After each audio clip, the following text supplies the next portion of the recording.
morning. It's my pleasure this morning to introduce to you Professor Sherman Jackson.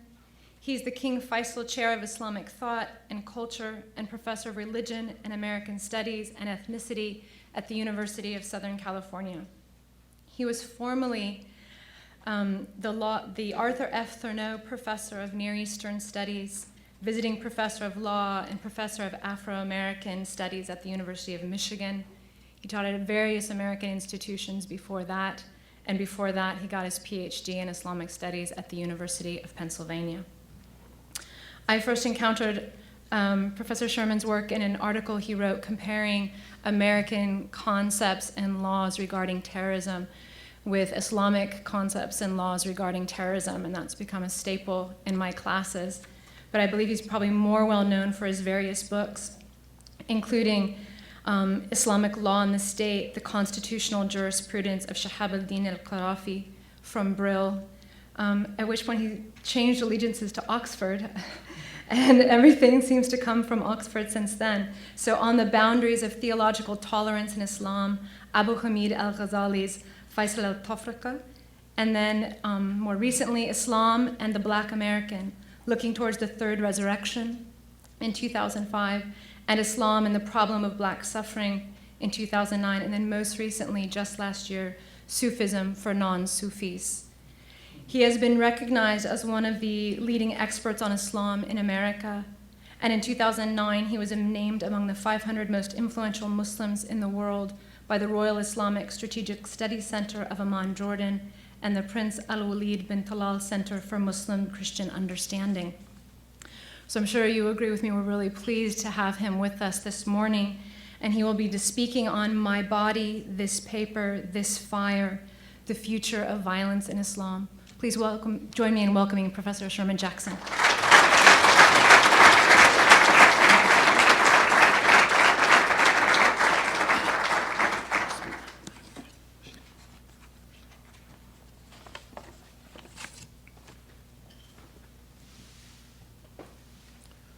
Thank you very much, Heather, for that very kind and gracious introduction. I want to apologize beforehand for my voice. I moved to the Los Angeles area about a year and a half ago, and I've been much warmer since I've been out here from Michigan, but I've also been much sicker, so I'm not sure what to make of all that. I hope my voice holds up, and I apologize in the interim for any inconveniences that might come out of that. I'm going to jump into my paper directly, but let me say beforehand that my area of specialization is primarily, as Heather indicated, Islamic studies, and my focus has been primarily on Islamic law and theology, both in the pre-modern and in the modern context. Anyone familiar with the writings of the late Michel Foucault will recognize the first part of my title as coming from an article he wrote in response to the late Jacques Derrida, and before him, Descartes, apparently over the role, nature, and authority of human reason. I must confess that as a non-philosopher, and perhaps even more so as a non-continental philosopher, I understood precious little of this article, and I suspect that I may have been in some fairly eminent company in this regard. But every serious scholar of the Islamic religious sciences is also at least an amateur litterateur. The pre-modern liberal arts trivium of grammar, logic, and rhetoric being fundamental to a classical Muslim education. On this connection, not only was I moved by Foucault's allegorical associations, his verbal naughtiness took me back to some of my fondest memories as a graduate student and the many pre-Islamic, classical, and even contemporary friends I made, from the ancient and classical Arab poets Al-A'sha, Abu Nawaz, Abu Tamam, and of course, Al-Mutanabbi, to such controversial moderns as Adonis. And me, I am the master of light. But in order to touch the farthest reaches of my being, I cast off myself on occasion, and I step outside my own footsteps, and I crown myself king in the name of my light cast upon the darknesses. On more substantive grounds, that was Adonis, by the way, not Foucault. On more substantive grounds, Foucault had raised the question of the distinction between dreams on the one hand and madness on the other, Madness is, of course, a cognitive decoupling from reality, whereby we indulge all kinds of fears, judgments, and associations that have no basis in the real world. The same is true, however, of dreams, where we slay dragons, climb tall buildings made of yogurt, and have sex with people whose names and faces we can't seem to remember. To the extent that we all dream, and dreaming is indelibly woven into the human condition, Foucault seemed to be implying that madness, or at least our exposure to something akin to it, may never be far from the surface. As such, even as healthy, rational beings, we may be far more susceptible than we think to the perilous paradise of magical thinking, a quotidian consciousness routinely guided, if not actually driven, by an unconscious, pre-rational indulgence of utter nonsense. Hyperbole aside, part of what Foucault seems to be suggesting here is that the value and integrity of our words and understandings are significantly indebted to the frame of mind, or if you will, the state of consciousness in which we produce or acquire them. This, to my mind, bears an important, if not obvious, significance for any attempt to discuss a matter such as the relationship between Islam and violence, especially in this our post-9/11 world, and even more especially, perhaps, across the various religious and civilizational boundaries that define our respective points of departure.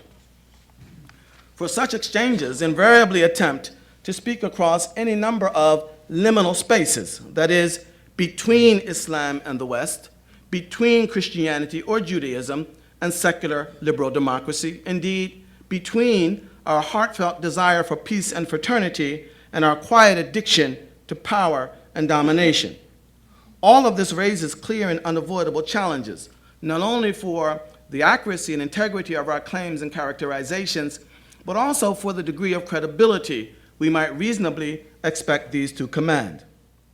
To a large extent, the future of violence in Islam is very much a function of how not only Muslims, but also non-Muslims understand and relate to their respective pasts. This is because the relationship between Islam and the West on the one hand, and modern Muslims and the classical legacy of Islam on the other, is fundamentally, and it seems inexorably, informed by umbilical ties to some or another construction of history. This is not just another way of repeating the notion that the Crusades explain everything. It does take seriously, however, the fact that what eventually became the West did so, at least in part, in response to Islam. If nothing else, the very discovery of America and the New World should stand as testimony to this fact. Meanwhile, if Westerners, or at least the dominant group among them, continue to nurse preconscious cues and sensibilities from their European past, modern Muslims remain locked in an epic conversation with a religious history bent on having a serious say in defining their identity in the modern world. Here, one need look no farther than such designations as Salafi, which is all about the news today, which highlight the normative status of Islam's pious ancestors in directing modern Muslims towards a proper understanding of the religion, a perspective, incidentally, by no means limited to those who explicitly identify as Salafis. In sum, historically informed, preconscious commitments and instincts continue to bind, animate, and inform both sides of this difficult conversation, the Islamic as well as the Western. Unlike our dreams, however, we might, as I hope to show, be able consciously to alter some of the more problematic effects of this. Exactly what do our respective pasts and liminal commitments contribute to the future of the relationship between Islam and violence? In an article entitled Jihad in the Modern World, which I wrote over a decade ago, just after the tragedy of 9/11, I concluded that there was a fundamental distinction between the place of and justification for jihad in the pre-modern versus the modern world. I had been prompted to write this piece by a segment on NPR, during which a woman called in and asked quite pointedly and half exasperated why the institution of jihad existed in the first place. After all, she intimated, had Islam not sanctioned the jihad to begin with, we might be spared, on the one hand, all these utterly unconvincing apologies on the part of Muslims, Islam means peace. Islam is a religion of peace. And the hijackers would have had a much more difficult time justifying their dastardly deeds to themselves or to anyone else. Of course, tucked in the seams of all of this was the insinuation that there was something sui generis about Islam as a religion. Because jihad was essentially a religious institution, the unspoken implication seemed to be that any stasis, let alone increase, in the degree of religious commitment on the part of Muslims could only mean a continuation, if not an increase, in the degree of danger they pose to America and the West. Closely examined, however, one detects in this way of thinking a subtle but significant element of projection. In fact, one senses that jihad is not so much a problem because of its alleged connection to wanton violence, but rather because it is grounded in the Islamic religion. For this fact binds Muslims to a theology and psychology of militarized confrontation that makes them impervious to rational engagement or any other secular calculus or process of negotiation. After all, religion, at least according to that Enlightenment narrative that informs the sensibilities of many, if not most Americans today, is commonly taken to be allergic to reason and antithetical to things secular. To this one might add the fact that, as everyone knows, Muslims remain deadly serious about matters of faith, even as the West continues in its fashionable move away from the quaint medieval obsession with religion. Returning to my anonymous interlocutor on NPR, my point of departure was the plain and simple fact that no honest depiction of jihad could deny its status as an institution sanctioned by the God of Islam. The question, however, of whether this placed it beyond rational critique and engagement was a separate matter altogether. In the Islamic legal tradition, jihad falls under the classification of civil transactions, the so-called mu'amalat, in contradistinction to religious observances, or ibadat.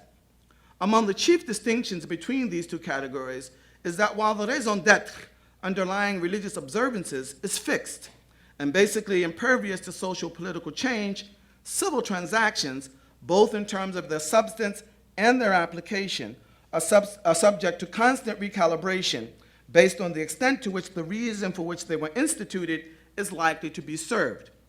Because the reason underlying religious observances is the extolment of God, and God is constant, there is never any possibility of the obligation to carry out religious observances permanently lapsing. It is possible, on the other hand, even if not likely, for murderers and rapists to disappear from the face of the earth, at which time the aim behind the respective rules governing these actions would be realized, and there would be nothing to which to apply them. In other words, jihad could lapse. Of course, the whole key to this calculus revolves around the determination of the reasons underlying the rules governing civil transactions. And this raises perhaps the fundamental question about jihad. Is it for the purpose of emptying the earth of non-Islam, or is there some other raison d'etre behind this institution? It would be convenient but plainly misleading to say that there was or is a unanimous consensus on this issue in either pre-modern or modern Islam. There was, however, a dominant thrust among the pre-modern doctors of Islamic law, and there is a similar trend growing among modern Muslim clerics and activists, including many who might otherwise be classified as radicals. And yet, the pre-modern jurist's penchant for disguising rather than acknowledging change, a tendency shared by all legal traditions according to the legal historian Alan Watson, has placed the negotiated nature of jihad beyond the recognition of many Western critics as well as many modern Muslims, including both those who produce as well as those who merely consume the latest Islamic currents and trends.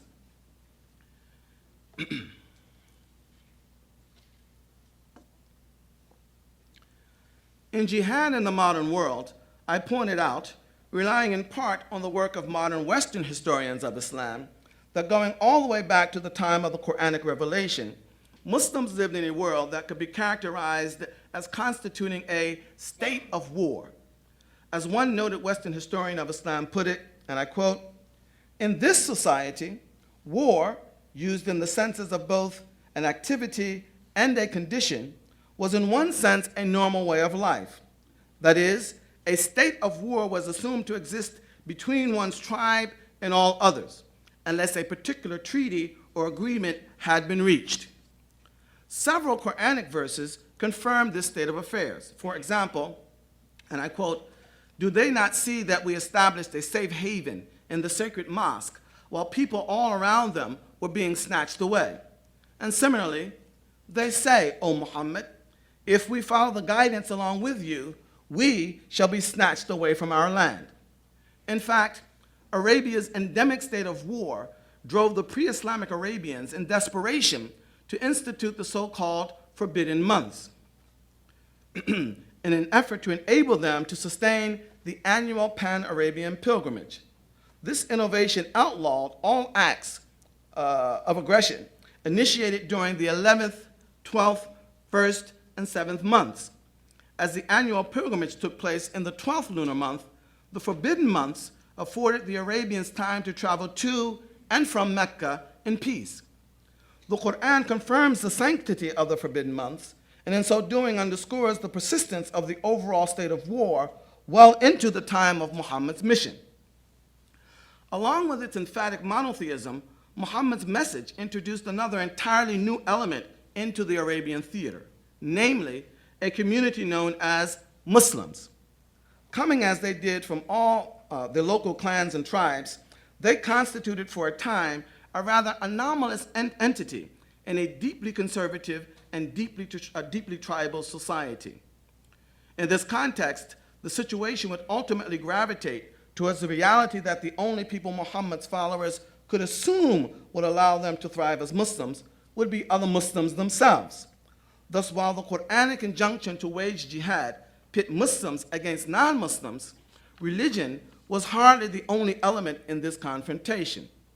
As de Tocqueville wrote of 19th century France, and I quote, "The unbelievers of Europe attacked the Christians as their political opponents rather than their religious adversaries." In a similar vein, speaking of the situation in the early United States, de Tocqueville cites the view of those who justified subjugating the Indians of the western frontier in purely survivalist terms. Quote, "It is in our interest that the new territories should be religious in order that they may permit us to remain free." End of quote. Of course, Muhammad and the Muslims after him would strive to bring as many of the infidels as possible into the true faith. The question, however, is whether this was the raison d'etre of jihad, with nothing short of conversion fulfilling its basic purpose.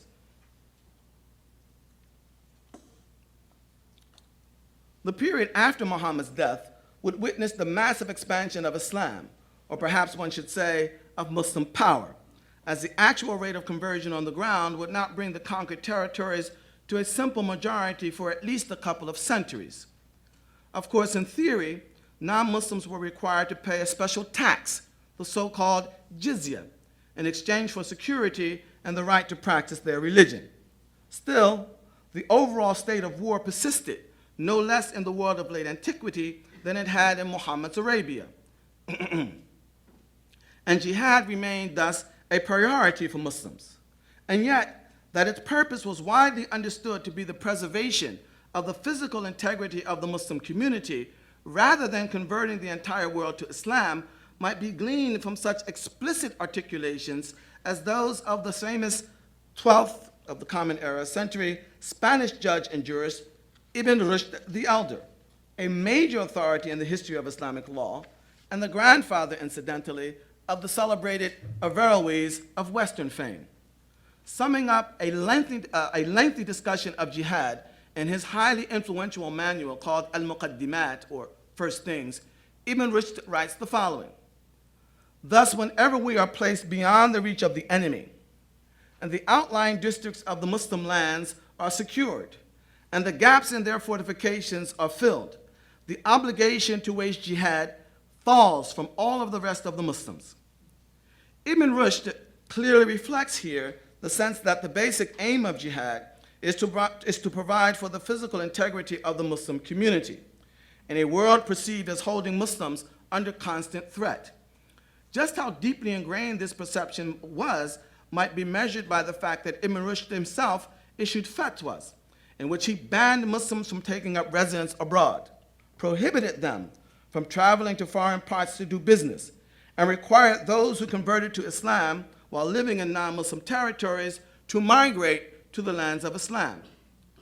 Such sensibilities might be difficult for us to understand today, but we might be reminded that while Christian, Jewish, and even Zoroastrian communities might be able to sustain a sense of community in Muslim Iberia, Cairo, or Shiraz, as Norman Daniel points out in his classic book, Islam in the West, Christian tolerance of Muslim communities in the pre-modern West was quite a mercurial affair. In the long run, he writes, and I quote, "It was only Islam that tolerated other religions within, admittedly only with second-class citizenship." In sum, my answer to the question of why Islam sanctioned jihad to begin with was that the religion itself was born into a world where organized violence underwrote a community's ability to survive and sustain itself. Indeed, given the overall state of war prevailing both in Arabia and then the world into which Islam subsequently spread, it would have been odd, if not grotesque, if such an institution or its functional equivalent had not emerged. Rather than limit oneself then to Islamic scripture or religion, as my NPR interlocutors seem to have been prone to do, a more accurate understanding of jihad requires an appreciation of Muslim history. Indeed, it would be more with history than with scripture that the jurists would remain in conversation as they went about the business of negotiating the contours and application of jihad as an institution.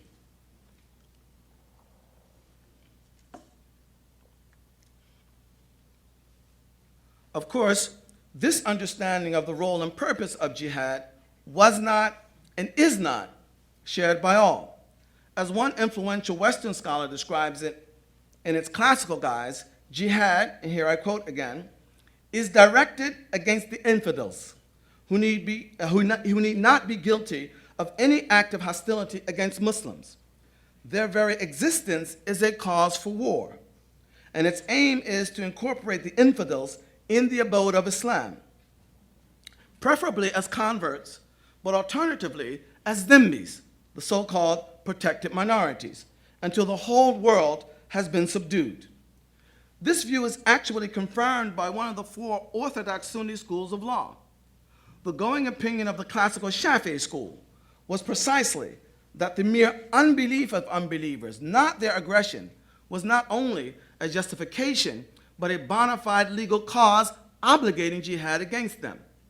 In essence, if not precisely in form, this is also the view of those modern Muslim radicals who hold it to be a communal obligation upon Muslims to wage perpetual war against the entire world until the whole globe embraces Islam or agrees to pay the minority tax.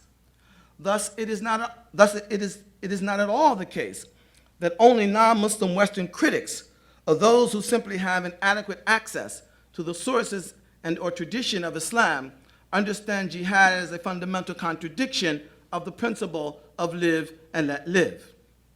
And yet, the minority position of the Shafi'i school aside, there is an extent to which Western alarmists and violent Muslim radicals seem to share and proceed on the basis of a very particular historical consciousness.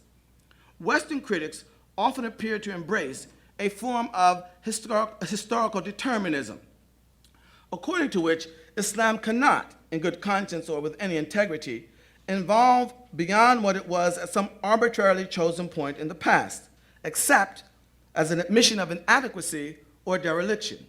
In this sense, it is history that makes Muslims. Muslims do not make history. Jewish and Christian traditions may be accepted as having evolved to the point that not every medieval interpretation is understood to constitute binding orthodoxy. But if Muslims signal a similar move, this is viewed as suspect, if not duplicitous, taqiyya, as many have branded it. Meanwhile, in their own way, violent Muslim radicals note a similar, if not identical, attitude. romantic recollections of an imperial Islamic past continue to bind them to a singular reading of the Muslim present, divergence from which is condemned as an act of religious treason. But this was clearly not the approach of the pre-modern masters themselves, from whom the authority for this frozen historical consciousness is supposed to be derived. As we saw clearly in the case of Ibn Rushd, and I could cite countless others, changes in the factual, that is, historical circumstances on the ground, could warrant, and indeed necessarily warranted, substantive changes in the applicability of the obligation to wage jihad. In Jihad in the Modern World, I argued that such change had actually occurred in the form of modern notions such as territorial sovereignty and modern institutions such as the United Nations. This, I argued, effectively replaced the medieval state of war with a modern state of peace, at least in the sense that peace, not war, now constitutes the presumed norm. Recognition of this fact, certainly given the example of the likes of Ibn Rushd and the classical tradition, would seem to go a long way in reducing the role of violence in Islam as the preferred medium of exchange. But a Western or a Muslim historical consciousness that freezes and shackles Islamic normativeness to a particular pre-modern relationship between Islam and the world will only be able to look upon such changes agnostically, if not with a deep sense of resentment, if not contempt. There are, however, signs that the wages of this frozen historical consciousness are increasingly being recognized and explicitly rejected by modern Muslims. And perhaps one could cite no better example of this than the highly influential Egyptian-born cleric Sheikh Yusuf al-Qaradawi, who was actually born in 1926. In his most recent opus, his two-volume Fiqh al-Jihad, or The Jurisprudence of Jihad, Sheikh al-Qaradawi sets out to privilege what he terms moderation, or the middle way, as the normative position for Muslims. Regarding jihad, he places this position between what he depicts as two extremes. On the one end are those who would jettison jihad altogether, limiting themselves to a spiritual struggle against the enemy within. On the other extreme are those who see organized violence as the only medium of exchange between them and their adversaries, both Muslim and non-Muslim alike. Al-Qaradawi dismisses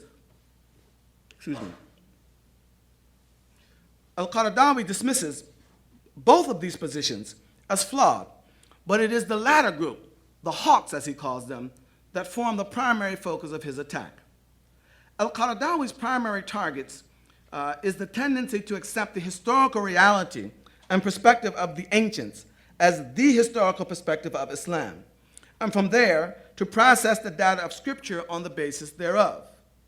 On such an approach, modern Muslims can hardly move beyond the conclusions of their pre-modern forebears. For if the latter lived in a world that could be characterized as constituting a state of war and processed the scriptural injunctions on jihad on that basis, modern Muslims who uncritically follow them will invariably be led to similar, if not identical, conclusions. But Al-Qaradawi is clear that pre-modern and modern Muslims are separated by distinct socio-political realities. As such, the textual interpretations of the ancients made on the basis of their reality should not be granted any unassailable authority in the modern world. As he put it, and I'm going to quote here, "True jurisprudence is not simply transmitting the contents of books, for books reflect their respective times and places. True jurisprudence obtains when the jurist engages in fresh interpretation for his own time and place, just as the ancients did for theirs. Not everything that is appropriate for one time is necessarily appropriate for another, and not everything that is appropriate to one place is necessarily appropriate to another, especially given that the changes that have obtained in these our modern times are so very substantial indeed," end of quote. For Al-Qaradawi, ignoring the space-time differential between pre-modern and modern times leads to the problem of subsequent generations getting shackled to bygone histories in the name of a normative commitment to religious texts, and then laboring under the assumption that all juristic or religious meaning is independently dictated by the texts themselves. On this understanding, the only way to challenge or revise a particular rule is to challenge or revise the authority or authenticity of the text upon which it is based. Not only does al-Qaradawi dismiss this approach as methodologically flawed, he points out that it is not likely to go far with the majority of committed Muslims. As an alternative, al-Qaradawi insists that it is contemporary and not pre-modern reality that must serve as the basis of modern Muslims' deliberations. And for him, contemporary reality is simply no longer the medieval state of war. While prejudice and anti-Muslim feelings persist, it is no longer the case that all non-Muslims are simply lying in wait to pounce on Muslims militarily at the first opportunity. Nor is it the case that Muslims cannot establish and sustain a sense of community in non-Muslim lands. Nor, given the advances in modern technology and communication, can it be presumed that the powers and principalities that oppose Islam can prevent Muslims from spreading their religious message, as they might have been able to do in the past. To be sure, there are indeed hawks to be found among non-Muslims. And against these, Muslims, insist al-Qaradawi, must remain ready to prosecute the jihad.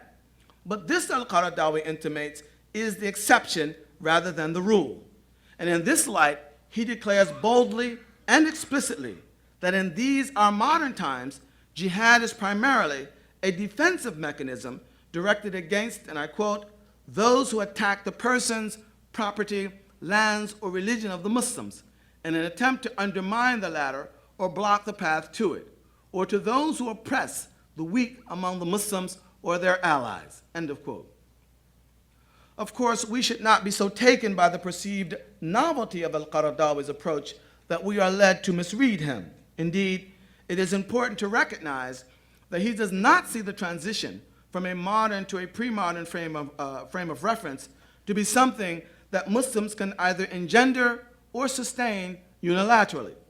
As an ontological reality in actual existence outside the Muslim mind, the modern state of peace, as opposed to the pre-modern state of war, is fundamentally informed, if not instantiated, by the actions of powerful Western nations, especially the United States. Thus, if the Muslim rereading of jihad in the modern world is to enjoy any depth and permanence, non-Muslims, according to al-Qaradawi, will have to conduct themselves towards Muslims in a manner that does not represent, in effect, a return to the medieval state of war. Al-Qaradawi is, of course, a formally trained cleric. As such, his articulations might be looked upon as exceptional, being limited to the most formally educated and those who follow their cue. This is especially relevant in the present context, given the fact that violent Muslim radicalism has been virtually the exclusive preserve of non-clerical actors. Bin Laden, for example, was an engineer. Ayman al-Zawahiri is a medical doctor. And the Taliban are known, quite known, for being quite juristically challenged. I would like to end my presentation, thus, with what I hope will confirm my claim of the growing diffusion of a Muslim historical consciousness that denies the primacy of violence as the normative medium of exchange between Islam and the other.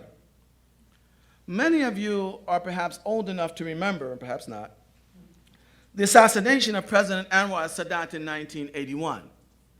This event, along with others such as the 1979 Iranian Revolution, the 1979 takeover of the Grand Mosque in Mecca, and the 1982 bombing of the Marine barracks in Beirut, was among the major confirmations of the arrival of radical Islamic revivalism. The group that assassinated Sadat, Tanzim al-Jihad, or the Jihad Organization, was actually an amalgamation of a number of groups, the largest and most influential of which being the so-called Jama'a Islamiyya. Following Sadat's murder, the Jama'a ended up swelling Egyptian prisons, and by the early 1990s, it is estimated that between 15 and 30,000 of its members languished in Egyptian jails. Throughout this period, however, their bloody confrontations with the Egyptian state and society continued, to the tune of taking literally thousands of lives, including Coptic Christians, secularists, foreign tourists, and even high government officials, not to mention innocent Muslim bystanders. But on July 5th, 1997, the incarcerated leadership of the Jama'ah Islamiyah stunned the nation. They announced a unilateral, unconditional end to all violent campaigns, both within and outside of Egypt. This was the beginning of what they would come to refer to as the Initiative to Stop the Violence. In 2002, the Jama'ah leadership, most of whom were still in prison, issued a series of 4 corrective manifestos in which they set out to correct the misunderstandings that had guided their actions in the past. Chief among these is the idea that jihad is a means and not an end, the normative end for Muslims being to guide, not coerce, humanity into a proper relationship with God. Jihad might play a supportive role, as for example, when Muslims are prevented from calling others to the faith. But this is obviously the exception, and at any rate, jihad should never be executed at the expense of Islam's primary mission, and it should never be prosecuted under circumstances where it is not likely to serve its stated goal. This is what the Jama'ah leadership says it failed to understand in the past, and this is why they proclaim that they were wrong to kill Anwar al-Sadat and wrong to declare war on Egyptian society. A major part of the Jama'ah's self-critique, however, is its recognition of the necessity of processing the data of Scripture in light of the actual social-political circumstances on the ground, as opposed to assuming that it is one's religious duty to pursue some changeless, transcendent application of Scripture, or that the circumstances of the past continue automatically into the present as the normative, presumably Islamic basis of deliberation. To this end, in an interview in 2004, shortly after his release from prison, Karam Zuhdi, the uncontested leader of the Jama'ah, stated explicitly, I quote, "Islamic history is not an authoritative source of Sharia rules." End of quote. Rather, it is contemporary reality as assessed by contemporary Muslims that must be looked to as the ground for concretizing the meaning of Scripture. Indeed, in the first installment of their series of corrective manifestos, the Jama'ah leadership insists explicitly, and I quote here, "It is clear error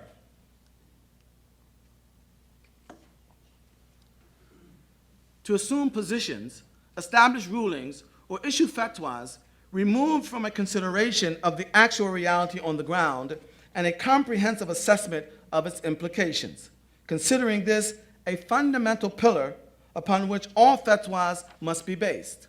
Indeed, all rulings and all fatwas must recline upon 2 fundamental constituents. 1, reality on the ground and its implications, and 2, the Quran, the example of the Prophet, and other recognized sources of Sharia." To this heightened sense of historical consciousness, the Jama'ah adds the value of religious practicality. In a word, they conclude that their violent confrontations with the Egyptian state and society ultimately served no purpose. And ultimately, the reason it served no purpose was that violence has simply lost much of its effectiveness in the modern world, especially where the aim is to change hearts and minds. Again, there may be circumstances where the duty to engage in jihad cannot be put aside, but this should not seduce one into thinking that violence can serve as some kind of geopolitical panacea, given the realities of the modern world as we have come to know it today. It is this insight that ultimately takes the Jama'ah beyond Egypt to a critique of contemporary jihadism in general and of al-Qaeda in particular. This is exhaustively laid out in a book they published in 2004, Al-Qaeda's Bombings and Strategies. Al-Qaeda's Strategies and Bombings, Mistakes and Dangers. Again, their basic critique of Al-Qaeda is that the latter misunderstands the rules and purpose of jihad, while also ignoring or misapprehending contemporary reality. This leads Al-Qaeda to a misapplication of jihad and to consequences that actually undermine rather than serve its basic purpose. Of course, none of this is meant to suggest Gama approval of America's negative or imperial role in the region. They repeatedly point to America's bias vis-a-vis the Arab-Israeli conflict, its hypocritical, self-serving promotion of democracy, human rights, and the protection of religious minorities and women, not to mention the United States' economic exploits and ambitions in the region. In the face of all of this, the Gama's message is emphatically not one of grin and bear it. It is simply to question the effectiveness from the standpoint of reality and the validity from the standpoint of Sharia of the kind of wanton violence and bellicosity advocated by Al-Qaeda. For if the overall aim of this jihadism is, as it must be from the standpoint of the religious law, to promote the interest of Islam, not only has it not done this, it has gone so far as to turn the entire world not only against Al-Qaeda, but also against Islam as a whole. Space will not permit a full expose of the extent to which the Gama, as a non-clerical, radical, and by some measure, extremist group, has abandoned the frozen historical consciousness that continues to underwrite the tendency to see Islam as being inextricably wedded to violence. Rather than overstate my case, however, I would like to close with a few observations, comments perhaps maybe. First, none of what I have said here should be taken to imply or suggest that the global Muslim community ceases to include members who see it as their duty, in fact their religious duty, to wage perpetual war against the West. I would suggest, however, that the efforts of formerly trained clerics such as Sheikh Yusuf al-Qaradawi, and especially the interventions of groups such as the Gama Islamiyya, given their massive street credibility among radical groups, have sparked a new conversation in Islam. While it would be naive to think that this will terminate once and for all the problem of violent extremist ideology, it is likely to go a long way in complicating the efforts of young radical jihadis to imply that only sellouts or hypocrites or those who are lukewarm in their commitment to Islam could possibly object to their understanding of jihad as war against the world. Second, the articulations of the Sheikh Yusufs and the Gama Islamiyas are authentic to the core. And while they might not represent the view of all Muslims, these advocates and all who identify with them should be taken at their word when they state that this is the Islam to which they are committed. Finally, it may be time for the West to rethink the notion that only secularization or the manufacturing of moderate, serious commitment to their religion will ultimately cure Muslims of their addiction to violence and therefore provide for a better, safer world. For the critiques we have seen in this presentation are thoroughly grounded in Sharia, and the advocates thereof have done so out of the very deepest and most sincere sense of religious commitment. Thank you very much.